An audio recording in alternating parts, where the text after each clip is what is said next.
আসসালামু আলাইকুম রহমতুল্লাহ বারাকাতু। সত্যের সন্ধানে এক অগণিত সাহাবায়ে কিরামদের মধ্যে আজকে আমরা আলোচনা করব হযরত সালমান বিন ফার্সি রাদিয়াল্লাহু আনহু। হযরত সালমান রাদিয়াল্লাহু আনহুর জন্ম ও সময় নিয়ে সংক্ষিপ্ত আলোচনা। তিনি 568 খ্রিস্টাব্দে দিকে প্রায় পারস্যে বর্তমান ইরান কাদেরুন বা ইস্পাহান অঞ্চলে জন্মগ্রহণ করেন। তার পিতার নাম ছিল খুশফুদান এবং তিনি এলাকার একজন ধনী জমিদার ছিলেন। ছোটবেলায় তিনি অগ্নি পূজারক ধর্মে বিশ্বাসী ছিলেন এবং পারস্যের অগ্নি মন্দিরের রক্ষক হিসেবে দায়িত্ব পালন করেন।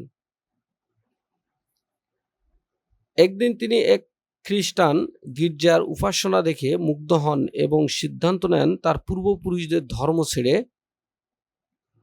ছেড়ে দিবেন। তিনি নেস্টোরিয়ান খ্রিস্টানদের সাথে যোগ দেন এবং সিরিয়া, মুঘল ও নুসাইবিন আমুরিয়া অঞ্চলে সত্য ধর্মের অনুসন্ধানে তিনি ঘুরতে থাকেন। আমুরিয়া অঞ্চলের শেষ খ্রিস্টান ধর্মগুরুর মৃত্যুশয্যায় সালমানকে বলেন যে আরব ভূমিতে শেষ নবী আসবেন। তিনি সেই নবীর কিছু লক্ষণ বর্ণনা করেন, যেমন দান গ্রহণ করবেন কিন্তু ভিক্ষা নেবেন না, দুই কাঁধে মাঝখানে নবুয়তের সিল থাকবে। আরব অভিমুখে যাত্রাকালে পথিমধ্যে প্রতারিত হয়ে সালমানকে বন্দী করে মদিনার এক ইহুদির কাছে দাস হিসেবে বিক্রি করে দেওয়া হয়। তিনি মদিনায় হিজরতের পর মুহাম্মদ সাল্লাল্লাহু আলাইহি ওয়াসাল্লামের আগমনের সুসংবাদ পান।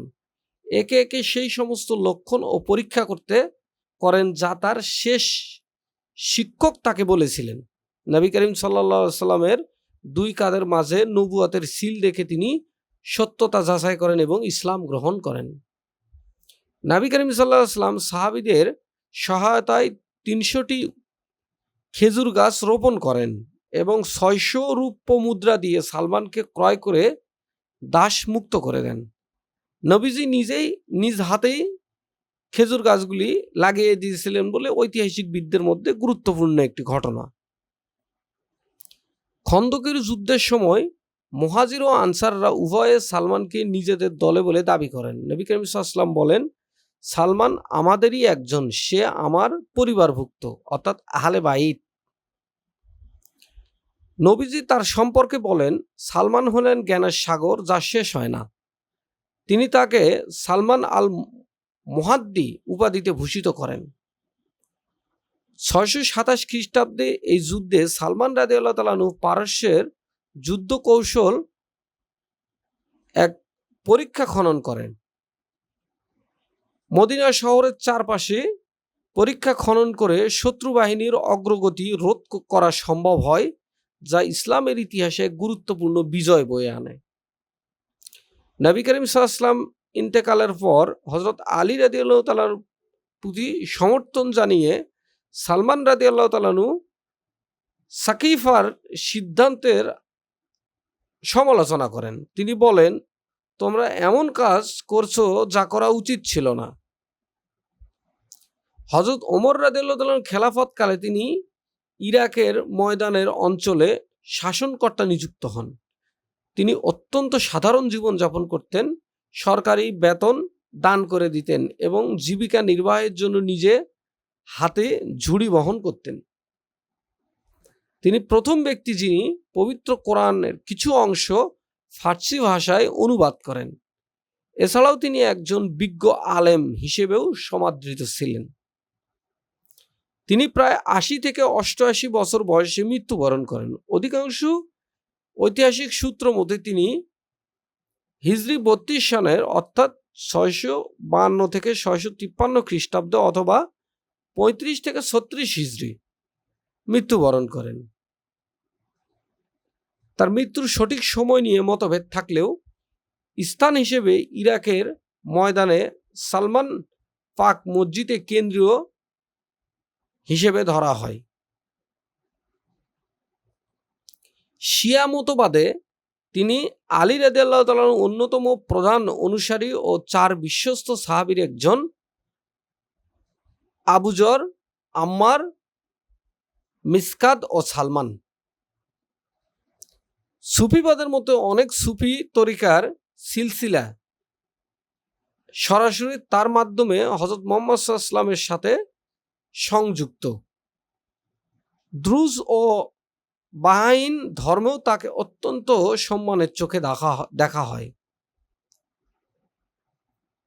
ইরানের প্রাচীন নগরী, সিরিয়ার গির্জা, মদিনার মানচিত্র, খন্দকের যুদ্ধের দৃশ্যায়ন এবং ইরাকে অবস্থিত সালমান পাক মসজিদের কিছু তার ভূমিকা রয়েছে এবং খুবই গুরুত্বপূর্ণ ভূমিকা রয়েছে।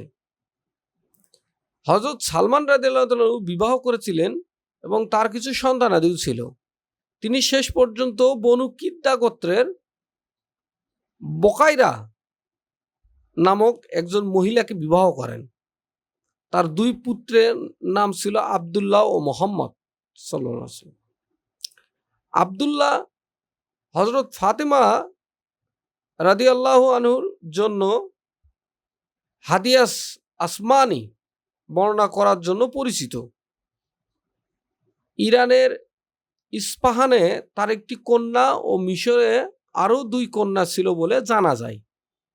তার বংশধারা প্রায় 5 বছর ধরে ইরানের এই অঞ্চলে বসবাস করতেন। পরবর্তীকালে হাদিস বর্ণনাকারী পণ্ডিত ও কবি হিসাবে তার অনেক বংশধর বিখ্যাত ছিল। হযরত সালমান রাদিয়াল্লাহুকে ইরানের ময়দানে নামক স্থানে দাফন করা হয়েছে। ওই স্থানটি সালমানি ফাক নামে পরিচিত। বর্তমানে সেখানে একটি মসজিদ ও মাজার রয়েছে, যা শিয়া ও সুন্নি উভয় সম্প্রদায়ের কাছে অত্যন্ত সম্মানের স্থান। কিছু ঐতিহাসিক সূত্রে জেরুজালেম বা ইস্পাহানে সমাধির কথাও উল্লেখ থাকলে সর্বাধিক প্রমাণিক মত হলো ময়দানে। হযরত সালমান রাদিয়াল্লাহু ইসলামের জন্য একাধিক গুরুত্বপূর্ণ অবদান রেখে গেছে। যেমন খন্দকের যুদ্ধের পরিকল্পনা, তার এটি সবচেয়ে বড় অবদান। 627 খ্রিস্টাব্দে সংগঠিত একটি যুদ্ধে তিনি পারস্যের যুদ্ধ কৌশল পরীক্ষা খননের প্রস্তাব দেন। এই প্রস্তাব মুসলিম বাহিনীর জন্য অত্যন্ত কার্যকর প্রমাণিত হয় এবং মদিনা শহর শত্রুর হাত থেকে রক্ষা পায়। যদিও এই ঘটনার সরাসরি সনদ নিয়ে কিছুটা বক্তব্য রয়েছে, তবে সিরাত গ্রন্থগুলোতে এটি সুপরিচিত। তিনি প্রথম ব্যক্তি যিনি পবিত্র কোরআনের কিছু অংশ ফার্সি ভাষায় অনুবাদ করেন। এই কারণে তাকে কোরআনের প্রথম বিদেশি ভাষার অনুবাদক হিসেবেও গণ্য করা হয়।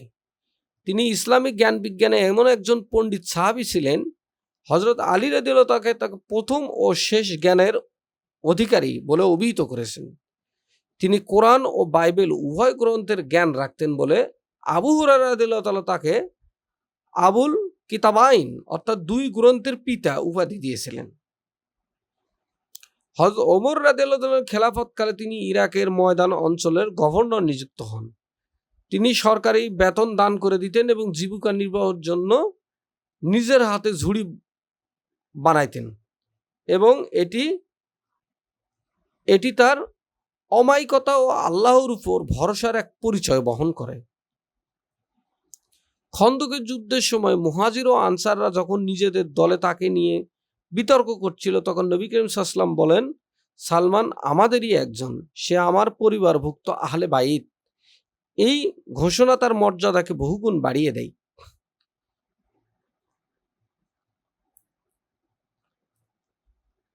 কিছু সংখ্যালঘু মতবাদ ও দর্শকদের হযরত সালমানের ব্যাপারে বিশেষ ধারণা রয়েছে, যেমন চরমপন্থী কিছু গোষ্ঠীর মত। ইতিহাসে কিছু গোষ্ঠী, যেমন কিছু গোলাত বা চরমপন্থী শিয়া গোষ্ঠী হযরত সালমান রাদিয়াল্লাহুকে জিবরাইল আলাইহিস সালামেরই একটি রূপ বা অবতার বলে দাবি করেন। তারা মনে করত যে ফেরেশতা জিবরাইল আলাইহিস সালাম মানব রূপে পৃথিবীতে এসেছে সাহাবী সালমান রাদিয়াল্লাহু তাআলা রূপে অবস্থান করেছিলেন। আলাউই মতবাদে সিরিয়ার আলাউই মতবাদের তাকে দৈব অভিব্যক্তি অর্থাৎ ডিভেন থিওরফি তিনটি দিকের অর্থাৎ মোহাম্মদ সাল্লাল্লাহু আলাইহি সাল্লাম, হযরত আলী এবং সালমান একটি হিসেবে গণ্য করা হয় আর কি। এ ধরনের ধারণাকে কঠোরভাবে প্রত্যাখ্যান করা হয়। সুন্নি ও মূলধারার শিয়ার উভয়ই ইসলামী বিশ্বাসেই হযরত জিবরাইল আলাইহিস সালাম একজন ফেরেশতা, যিনি নবীগণের কাছে আল্লাহর বাণী পৌঁছে দেন। হযরত সালমান রাদিয়াল্লাহু একজন মানুষ ও মহান সাহাবী, তাকে ফেরেশতা বা আল্লাহর অবতার বলে বিশ্বাস করা শিরক। ইসলামী পণ্ডিতদের মতে হযরত সালমান রাদিয়াল্লাহু একজন উচ্চ মর্যাদা ও নবীজির সাথে ঘনিষ্ঠতার কারণেই কিছু গোষ্ঠী অতিরঞ্জিত ধারণা পোষণ করে, কিন্তু বাস্তবে তিনি ছিলেন একজন মহান মানুষ, সত্যের সন্ধানী ও নবী পরিবারের অন্তর্ভুক্ত একজন সম্মানিত সাহাবী। সালমান ফার্সি রাদিয়াল্লাহু বিবাহ করেছিলেন, তার সন্তান ছিল, তাকে ইরানের ময়দানে দাফন করা হয়েছিল। তিনি খন্দকের যুদ্ধের পরিকল্পনাকারী। এখন আসি, তার গুরুত্বপূর্ণ কিছু বিষয় আরো রয়েছে যেগুলো, সেটা হচ্ছে হযরত সালমান ফার্সি রাদিয়াল্লাহু জীবনীতে বেশ কিছু অলৌকিক ঘটনা বিদ্যমান, যা মূলত দুইটি ভাবে বিভক্ত। নবী করিম সাল্লাল্লাহু আলাইহি ওয়াসাল্লামের মাধ্যমে সংঘটিত কিছু অলৌকিক মুজিজা, যা সালমান রাদিয়াল্লাহু প্রত্যক্ষ করেছিলেন, এবং দ্বিতীয়, সালমান রাদিয়াল্লাহু ব্যক্তি জীবনের সাথে সম্পৃক্ত কেরামত, অলৌকিক ঘটনা। যেমন দাসত্ব থেকে মুক্তির অলৌকিক ঘটনা। এটি ছিল সালমানের জীবনের সবচেয়ে বড় এবং সবচেয়ে প্রমাণিক এক অলৌকিক ঘটনা। তিনি যখন মদিনার এক ইহুদির দাস ছিলেন, তখন মুক্তির জন্য বিশাল মুক্তিপণ নির্ধারণ করা হয়েছিল। 300টি খেজুর গাছ লাগানো এবং তা ফলানোর পরেই সেই ফসল সহ প্রায় 40 কেজি স্বর্ণ প্রদান। নবী করিম সাল্লাল্লাহু আলাইহি ওয়াসাল্লাম নিজ হাতে 300টি খেজুর গাছ চারা রোপণ করেন। সাহাবীদের মধ্যে একজন গাছ রোপণ করলে সেটি না ফলানো পর্যন্ত নবীজি তা তুলে ফেলে নিজ হাতে পুনরায় রোপণ করেন। অলৌকিকভাবে সেই বছর সমস্ত গাছেই ফল ধরে। নবীজি সাল্লাল্লাহু আলাইহি সাল্লাম সালমান রাদিয়াল্লাহুকে একটি ডিমের আকারের স্বর্ণের টুকরা দেন, যাতে তিনি নিজের থুতু মিশিয়ে দিয়েছিলেন। সালমান রাদিয়াল্লাহু সেই টুকরোটি ইহুদিকে দিলে তা থেকে 40 ওয়াকা স্বর্ণ পরিমাণ করে নেওয়ার পরেও টুকরোটি আগের মতোই অটুট রয়ে যায়। অলৌকিক ঘটনা। খন্দকের যুদ্ধের সময় একটি বিশাল পাথর খননের পথে বাধা হয়ে দাঁড়ায়, যা সাহাবীদের জন্য কাটা সম্ভব হয়নি। সালমান রাদিয়াল্লাহু উপস্থিত থাকাকালে নবী করিম সাল্লাল্লাহু আলাইহি ওয়াসাল্লাম একটি কুঠার দিয়ে 3টি আঘাত করেন। প্রথম আঘাতে পাথর বিদীর্ণ হওয়ার সময় আলো নির্গত হয়। নবীজি সাল্লাল্লাহু আলাইহি ওয়াসাল্লাম ঘোষণা করেন যে তাকে পারস্যের চাবি দেওয়া হয়েছিল এবং তার উম্মত শীঘ্রই পারস্য জয় করবে। দ্বিতীয় আঘাতে আরেকটি আলো নির্গত হয়েছিল। তিনি রোম অর্থাৎ বাইজেন্টাইন সাম্রাজ্য জয়ের সুসংবাদ দেন। তৃতীয় আঘাতে পাথর সম্পূর্ণ চূর্ণ বিচূর্ণ হয়ে যায় এবং তিনি ইয়েমেন, সিরিয়া, ইরাক সহ বিশ্বের বিভিন্ন স্থানে ইসলামের পতাকা ওড়ার ভবিষ্যৎবাণী করেন। সালমান রাদিয়াল্লাহু এই ঘটনা প্রত্যক্ষ করেছিলেন এবং পরবর্তী জীবনে তিনি নিজ চোখে এইসব ভবিষ্যৎবাণী বাস্তবায়ন হতে দেখেন। যদিও এটি একটি বুদ্ধিবৃত্তির অবদান, তবে অনেক ঐতিহাসিক একে অলৌকিক জ্ঞান বা ইলহাম হিসেবে গণ্য করেন। সালমান রাদিয়াল্লাহু পারস্যের যুদ্ধ কৌশল থেকে পরীক্ষা খননের প্রস্তাব দেন। এই কৌশলটি আরব ভূখণ্ডে অজানা ছিল এবং এটি শত্রু বাহিনীকে স্তম্ভিত করে দেয়। এটি ইসলামের ইতিহাসে একটি টার্নিং পয়েন্ট ছিল, যা সরাসরি আল্লাহর সাহায্য ও নবীর কৌশলগত সাফল্যের একটি অংশ।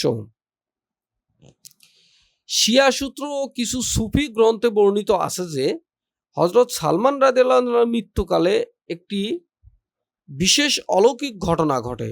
যখন তার মৃত্যুর নিকটবর্তী হয়, তখন ইমাম আলী রাদিয়াল্লাহু তাআলা আনহু মদিনা থেকে ইরাকের ময়দানে, অর্থাৎ বর্তমানে ইরাক,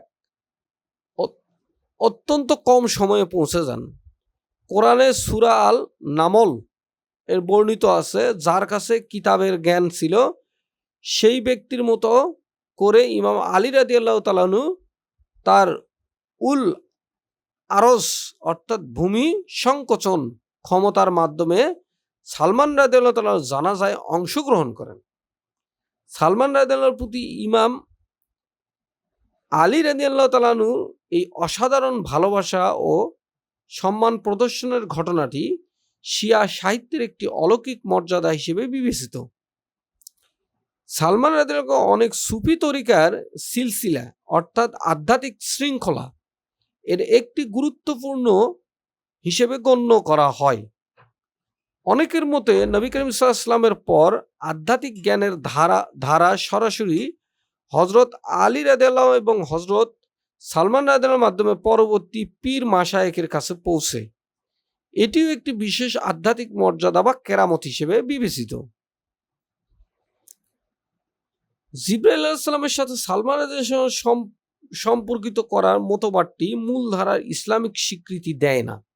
এটি চরমপন্থী কিছু গোষ্ঠী ধারণা ছিল। মূলধারা সুন্নি ও শিয়া উভয় মতে তিনি একজন মহান মানুষ, সাহাবী ও আউলিয়া হিসেবে সম্মানিত, কিন্তু তাকে ফেরেশতা বা অবতার মনে করা হয় না। এই ধারণাটি সম্পূর্ণ ভুল। অর্থাৎ আমরা সংক্ষিপ্ত আকারে হযরত সালমান বিন ফার্সি রাদিয়াল্লাহু তাআলা আনহু এই জীবন আলোচনা করলাম।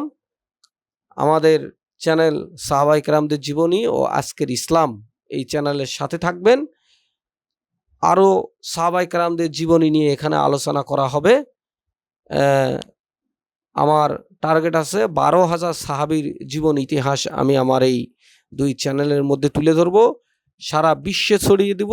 মানুষ এবং মুসলমান উম্মাহ সাহাবায়ে কেরামদের জীবন অনুসরণ করে দিন ও ইসলামী দিনের খেদমত ও দুনিয়া ও আখিরাতি কামিয়াবি হবে। আসসালামু আলাইকুম ওয়া রাহমাতুল্লাহি ওয়া বারাকাতুহু।